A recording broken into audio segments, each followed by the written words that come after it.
where are we headed with this quote unquote war on drugs? Where are we going with this? What can we do? What should we do? Well, in terms of the war on drugs, again, just to clarify, there's no war on drugs. There's a war on drug addicts. You might say there's a war on drug dealers, but actually there's a war on drug addicts, because they're the petty dealers who sell a bit here and there in order to support their own habit. They're the ones most likely to get caught. The big drug selling cartels never get taken down. Some of their leaders get taken down, or they get killed by one another, but that corporate structure never gets taken down any more than the corporate structure of such a little shadow never gets taken down either. Leaders might change, but the system is not taken down.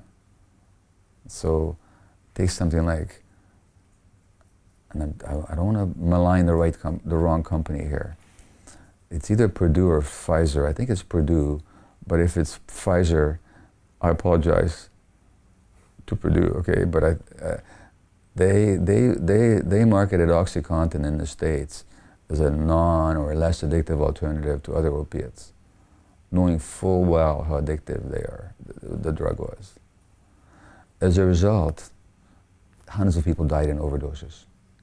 Entire villages in Appalachia were wiped out. Now,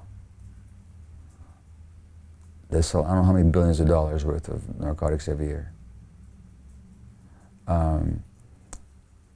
A crusading district attorney somewhere in the States actually went after them for this subterfuge, this little innocent subterfuge that killed that many people and destroyed I don't know how many lives.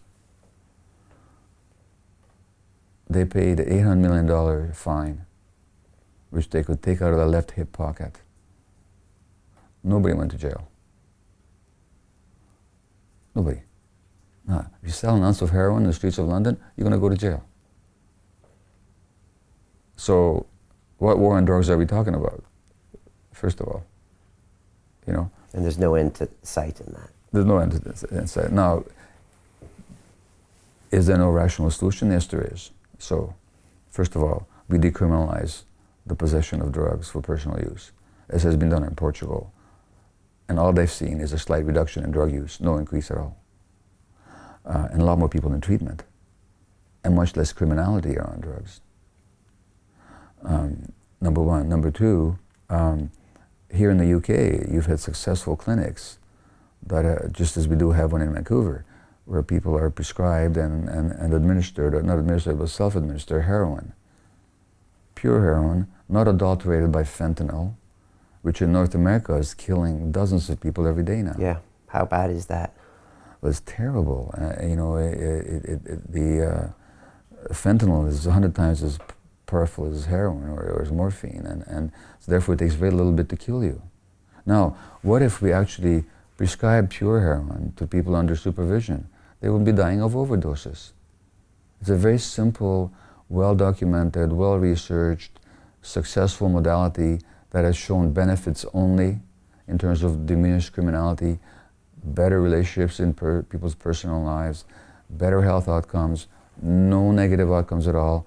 It's been demonstrated here, demonstrated in Switzerland, demonstrated in Holland now, demonstrated in Vancouver. Why aren't we doing it? You know, so that we could decriminalize for personal possession, not legalize. I don't say legalize. I don't mean sell in corner stores like cigarettes, yeah, which are, by the way, far more health damaging than heroin is, as a chemical entity. If you use heroin but don't overdose for 30 years, as opposed to if you smoke for 30 years, your chances of being healthy are much better on the heroin than they are on the cigarette smoke. But I'm not asking for heroin to be legalized, but I'm saying it should be decriminalized, and it should be provided to confirmed addicts. And then we need to bring a trauma-informed perspective into the treatment of addiction, so that we don't just try and get people off their drugs or off their behaviors, but to actually heal the trauma. You found quite spontaneously that when you identified your trauma, and found some healing for it, your addictive behavior evaporated. You no longer had to indulge in it. So what if that was generally understood? That would be powerful. It'd be powerful, and you know, yes, it would mean that. And yet the world has a whole lot of raft of hang-ups about psychedelics because of the 60s and 70s as well. So, well, the hang-up was psychedelics, some for legitimate reasons, because it was misused and overused and used inappropriately by a lot of people in the 60s, still can be. Mm-hmm. But mostly it's the Western arrogance that we have nothing to learn from indigenous peoples, and after all, ayahuasca is an indigenous plant modality. Also, the Western addiction to the left-sided rational brain, which just refuses to see the whole picture, which surely includes people's emotional and spiritual sides as well. We don't recognize that in Western thinking. And then what I said about the resistance to dealing with trauma. So these are severe handicaps that limit our openness to other ways of looking at things.